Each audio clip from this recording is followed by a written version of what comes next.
Hey, what's going on, everybody? Welcome back to the channel. This video we are looking at the Draftkings and Fanduel Week 4 NFL Sunday slate. Last week was a great week. Second week of the 3 weeks so far that we've absolutely crushed it. If you used the core last week, Andy Dalton, Jerome Ford, Kenneth Walker, Thielen, Mike Williams, and Justin Jefferson on Draftkings Fanduel was even better with Mostert in there. Crushed it. So let's keep it going this Sunday. If you want the full picks for all the slates, visit the website, dfsprocess.net. Let's get into it. As always, if you enjoy the videos, appreciate the like button, subscribe if you haven't already. Follow on Twitter/X at the DFS Process. Check out Underdog Fantasies, my code Process. Match your first deposit up to $500 for only a few more days until October 4th. And let's get started with some picks. So, looking at the quarterback position this week, you got a few that are expensive. You got some that are in great matchups. The Miami Bills, the Miami Buffalo game is going to be by far the best game to target on the slate. It has the highest total. No other team is approaching 50, and that one is at 53.5. It's probably going to climb a little bit further as well. You got pretty good weather in Buffalo too. Not much of a concern at this point of the year. You have Josh Allen, $8,200 going up against Miami. That's going to be a spot where you can target if you're just game stacking or just wanted to play Josh Allen, because it is still a spot where they're going to be able to move the ball. They're probably going to be putting up points at home, and Josh Allen is still looking for a monster game. He hasn't had that yet. He's been throwing some picks this year, which isn't anything new, but I think this could be a game where he totals like 4 touchdowns, 3 through the air, 1 through the ground, or something like that. Would not be surprising. So for that reason, I like him more than Jalen Hurts this week, just with how high the game should be, how high scoring of that game is expected to be. Other quarterbacks that you can look to are Justin Herbert. That team loves to throw. They just abandoned the running game last week against Minnesota, and they've seen Herbert throw 41 and 47 times the last 2 weeks. And Austin Eckler is out. Mike Williams is done for the year, unfortunately, so they haven't been willing to run Josh Kelly much because he hasn't had a lot of success. Maybe that'll change a bit against the Raiders defense, but I'm still expecting them to go very pass heavy in this game, and based on what the Raiders have allowed other teams to do, I expect them to move the ball and put up points this week. Other ones that you can look to, I'm not that interested in Lamar Jackson given the tough matchup against Cleveland. The Cleveland is only allowed 1 touchdown this year when they're on defense. Tua, wanted to play him. You can stack him. He's $7,400. He's fine. I like him more than Kirk Cousins this week. Other quarterbacks, if you want to play for tournaments, Justin Fields been awful, but Denver's been terrible defensively. We all know what Miami did against them last week. The Bears aren't going to come close to 70 points, but could see Justin Fields have a good day on the ground and actually complete some passes this week. So he looks good. If you want to go a little bit of a different approach, go with Joe Burrow. He's probably going to get less ownership, a little cheaper, just because people are still a little worried about that injury and hasn't really put up a lot of points this year, but that should change against the Tennessee defense. And then finally, going below $6,000, you have Purdy if you wanted to target him. I think Russell Wilson is in a good spot this week against Chicago. They have just been terrible defensively this year. Teams have just been able to do whatever they wanted. And I think Denver, they're still looking for their first win. This one is going to be competitive. Both teams are looking for their first win of the season. Wouldn't be surprised that Wilson has a very good day. He's already thrown for over 300 yards back-to-back weeks. And last week, Mahomes only had to play 2.5 quarters, basically. Still, they put up 41 points. Week before that, they allowed Baker Mayfield to throw for 317 yards in week 1. Jordan Love threw for 3 touchdowns and almost 250 yards. So I'm going to put in Russell Wilson right now. You can definitely stack him with the Cortland Sutton or Jerry Jeudy if you wanted to, but play him by himself as well, just with his pretty affordable price tag. Other ones, I'm not looking at Stroud missing some offensive linemen and going up against that Pittsburgh pass rush should be a very difficult spot. I guess you could look to Stafford against the Colts defense. Other than that, I'm not too interested. If Dalton was starting again this week, this will be a great spot to go to him, but they're going to be going back to Bryce Young, and I'm not looking to play Bryce Young. He's just not ready at this point, I'd say, to put up good fantasy numbers. Going over to running backs, Austin Eckler looks like he's going to miss 3 straight weeks. Doubtful heading into this game, so people might still play Kelly. I'm not going to be looking to play him. McCaffrey should have a big game. Might need to only play a few quarters, but we've been kind of saying that last few weeks when teams been playing the Cardinals. We thought that might be the case with Dallas, and then they ended up losing. So anything could happen in the NFL, but I don't think I'm going to pay 92 for McCaffrey this week. I like some cheaper running backs. Going to be looking to target Mostert once again this week in a spot where both teams are super explosive, high-powered. There is some risk of him losing some touches with A-Chain, how good he looked last week, but you're getting a guy that's just has a knack for the end zone. 7 touchdowns through 3 weeks, 4 last week. And the Buffalo offense, the Miami offense, they're going to put up points. They're going to move the ball. So there's always going to be touchdown upside for Mostert and that offense. So he's definitely a guy I think you can target. I like him better than, based on pricing, better than Pollard, based on pricing, and better than Henry. Struggled this year. Kind of looks like he might have maybe lost a step. He's been kind of worked to the ground the last few years. Maybe it's finally catching up to him. And then second running back I like is James Cook. Just go with the other side of this game. Take the running backs. I think a lot of people will take the pass catcher. So if you want to be a little different, take the running backs. James Cook, he's due to find his way into the end zone. I know they're short yardage situations. They're going to Damian Harris. They're going to Latavius Murray. So that's been a little frustrating for Cook, but he's still getting the bulk of the touches from 20s, from inside, from like the 20-yard line to the other 20-yard line.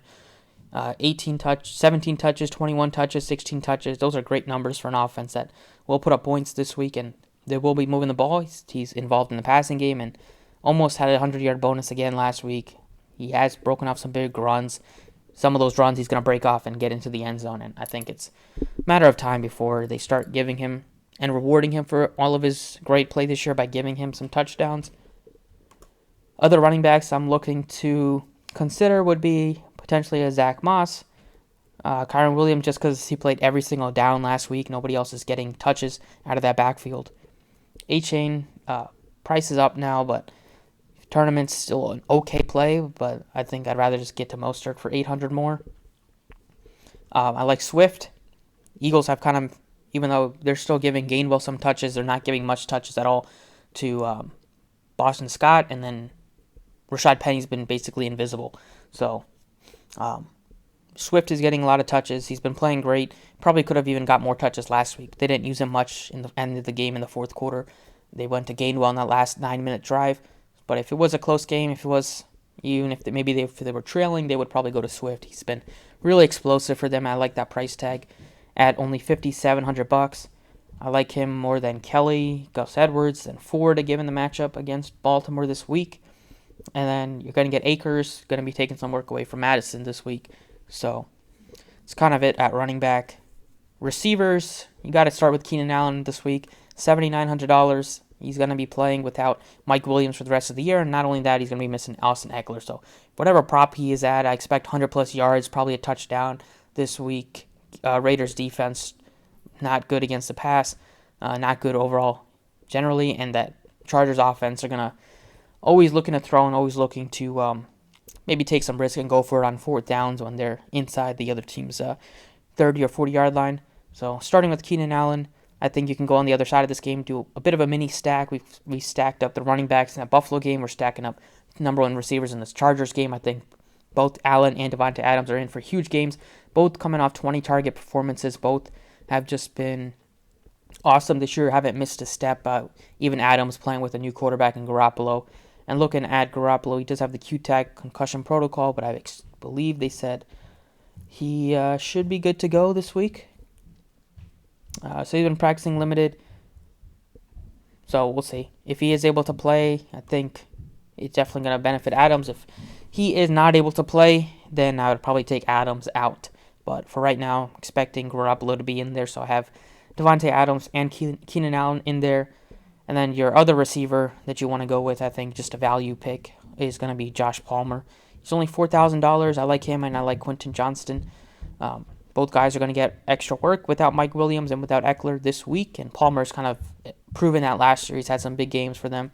Johnson is only $300 cheaper, so he's probably going to get less ownership, so it makes sense for tournaments. But I'm going with Palmer just because I think both are going to have good games, and Palmer probably have a little bit of a better showing. Other receivers, besides Keenan Allen and Devontae Adams are my top based on point per dollar wise. Otherwise, I'd be looking to get up to Tyreek Hill and then Justin Jefferson. I think Diggs, also a great play. I think A.J. Brown had a great showing last week, but I'm not going to be looking to play him over these other guys in that range. Same thing with Waddle. I'd rather get up to Chase. I'd rather get up to like Adams and Keenan Allen. Devontae Smith is a little expensive at 75. He's not really on my radar. I think Mike Evans going up against the Saints. They have a ton of history. I like him at 7K. He could have had a big game, dropped a touchdown, dropped a couple early in that game, and then he made up for it late. But he still had a good game, but he could have had a much better showing. Other receivers that have some interest that are cheap are Jordan Addison, $5,700. His snap counts continue to increase weekly. Got up to 71% of the offensive plays, and he's looked really, really good. Already 2 touchdowns this year, and that Minnesota team, they're also another team that loves to throw. They've had a lot of fumble issues already this year. Possibly could go to DJ Moore if you wanted to, but I like Sutton if you wanted to pair Wilson with anybody. His price tag is a lot cheaper than Jerry Jeudy's. He's been targeted. He's been pretty consistent, and this is the week I think the Broncos offense is going to put up a lot of points because everybody's kind of been doing that against the Bears. If Andy Dalton was the quarterback, I'd be going right back to Thielen. You could still go to him, but he's not as good of a play with Bryce Young back there. Tank Dell, that offensive line is just missing a lot of pieces. It's a little scary at tournaments only, not looking to play him in the single lineup. And going further down here, Shaheed, now Winston's going to be the quarterback, so it's always kind of a bit in the air, but we've seen Winston play a lot. He does like to throw. He likes to take some shots downfield, so that could benefit a guy like Shaheed. And then below 4K would be Quentin Johnson, would be my favorite option to target.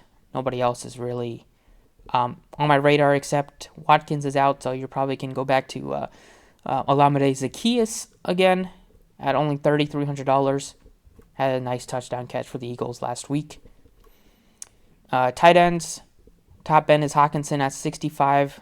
He's fine, but if you wanted to go a little cheaper, I don't know why Taysom Hill is 45. Maybe they expect him to get some more work without Carr this week, but I wouldn't play him at 45. I'd rather go to Goddard, rather go to Hunter Henry, but in the 3K range, you got Pat Freiermuth, who looks really good. You got Ferguson.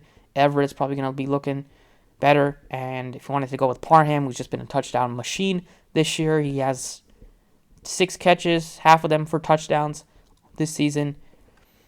And defense-wise, starting at the bottom, possibly could go with the Cardinals if you just want to punt at defense. They've been a lot better than people thought so far this year. Otherwise, I'm looking at maybe the Bills just because they can still get to the quarterback. They can still maybe have like a pick six in what should be a very high-scoring game and kind of make value that way. But the Browns look good to me. They've really been dangerous defensively. The Ravens are missing a couple pass catchers, so we didn't really touch on them. But if you look at the Ravens pass catchers, Zay Flowers looks better just because you're missing Bateman, you're missing Beckham, so it's going to be Aguilar only. And then it's going to also benefit the tight end, and Mark Andrews going to be looking at more touches.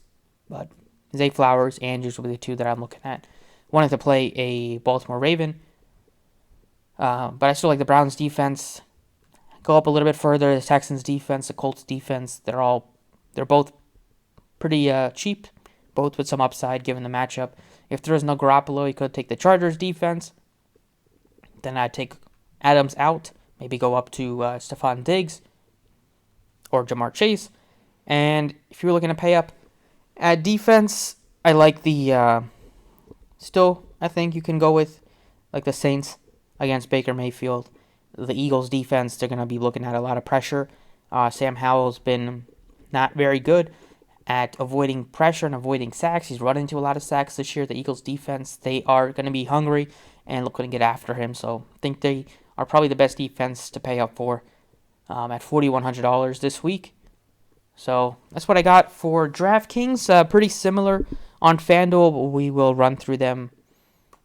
All right, on FanDuel, pretty similar, at least at the wide receiver position. Keenan Allen is very expensive this week at $95 on FanDuel. More expensive than Justin Jefferson, which I never thought would have happened, but given the matchup, given the fact that they're without Eckler and Mike Williams, I think he is the number one receiver on the slate this week. I don't know if he'll have 200 yards like he did last week, but I expect him to be very involved in a team that already loves to throw a lot in the red zone. They're going to be, Raiders, they're going to allow teams to move the ball and through the air, so should be looking at just a ton of targets from Justin Herbert, and I think it's going to lead to a lot of production. So for that reason, I have him as my favorite receiver of the week. I'm still going to be looking to get to him at 95 on FanDuel. Second receiver I like still is Devontae Adams, assuming that Garoppolo's in there. It's just a great spot. We know that the Chargers, they don't have much of a good secondary. We saw the Vikings move the ball at will last week. Just a couple fumbles, some turnovers kind of let them, not score as much as they should have. But Adams, with how much he's involved and how much Garoppolo is just locked in on him, just likes to throw him the ball, and he knows he's probably going to catch it a majority of the time, even balls that aren't thrown perfectly. Like him a lot at $8,100. And then $6,100, I think, is still a great price tag for Josh Palmer, who's going to be looking at similar production. Maybe not. I probably see similar production to Mike Williams, maybe a few less opportunities, but the fact that Eckler's also out is going to benefit him a lot too, and he should be looking at the second option behind Keenan Allen in the passing game. And then running backs, you do have a very expensive Christian McCaffrey at almost $10K. He kind of drops off a lot. Mostert is $79, so he's not really on my list on FanDuel like he is on DraftKings. On FanDuel, I like James Cook a lot at $68. I'd like take his discount, and then I'm going to be taking a discount on a guy that's in a really good spot in Javonte Williams, who's still not getting a ton of work, but last week they didn't need to play him much late with how much of a blowout it turned into. But he's played at 42% of snaps. Maybe that creeps up over 50 this week, but I'm expecting. This is a game that if the Broncos, they're not trying to tank. If they don't want to tank, then this is a spot where they're going to be looking to win, and I think they're going to put up points. And still expect it to be a spot where both teams are going to put up points because both defenses have been very poor this year. And then at quarterback, I couldn't pass on Justin Fields being that cheap. He's cheaper than Russell Wilson, and with his upside that he gives you with his legs, I'm taking Justin Fields at 72 instead of Wilson at 75, and I think Joe Burrow's another guy that you can target if you didn't want to play Justin Fields. I'm not looking to pay $9K for a quarterback on FanDuel this week. I'd rather spend that money at receiver. And then tight end wise, Andrews is in a good spot just because they don't have a lot of other options, so he's going to be looking at targets. Otherwise, I still like Freiermuth at 55. I still like going down a little further for like a Jake Ferguson, Gerald Everett. You want to just stack up the Chargers offense that he's really cheap. And then defenses on FanDuel, all the way at the bottom, you have the Raiders. Not going to be looking to target them. I think the Cardinals are one that you could take a shot on if you wanted to punt. Otherwise, the Rams defense against Anthony Richardson. Maybe the Texans defense, hope to get some pressure, and Pickett's been turning the ball over. Patriots defense, wouldn't hate that. And then if I'm looking to pay up a little bit, it would still be for the Browns defense at 43, just because Ravens missing few offensive pieces. Browns defense has just been nasty this year. And I guess you could still take a shot on the Ravens defense. And then if you want to pay up, it would be for the Eagles. FanDuel kind of knows that they're in such a good spot. They have them as the most expensive defense on the slate. But that's what I got for you guys. Week 4 final look picks. Stack up the Chargers. Stack up that Miami-Buffalo game. I'm most intrigued with the running backs on that game. In that game. And then quarterback, a little cheap. Maybe for like the Denver-Chicago game. Be turned into a sneaky shootout. That's what I got. Thank you for watching. Best of luck. And I will catch you all next time.